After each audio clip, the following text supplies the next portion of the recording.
It's a featherweight title fight in the Apex. Dan Tom here with MMA Junkie to help you break down the co-main event for UFC 259 between Amanda Nunes and Megan Anderson.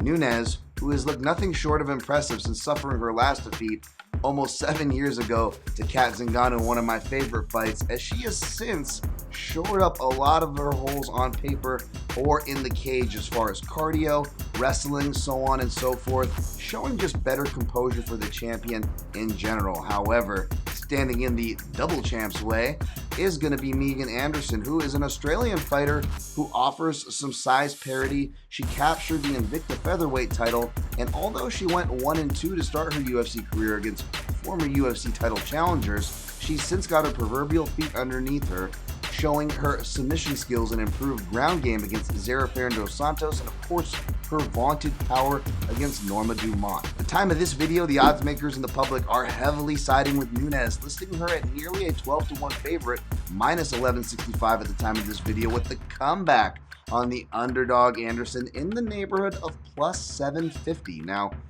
I can understand why people are so confident in the champion. She will be my official pick here.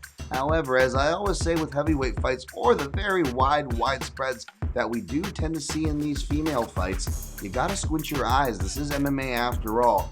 However, as I lay out in my in-depth breakdown at MMAJunkie.com, I try my best to lay out a path for the challenger here, as I think what you should be looking for is strategy as well as tactics, especially coming from James Krause's Glory Kickboxing camp. We've seen them use calf kicks, we've seen them use pace. I think both those things, fighting at range and pace, are going to be Anderson's best weapons on paper against Nunes. However, Nunes comes from an American Top Team, which also has a bit of history, perhaps even originating that calf kick.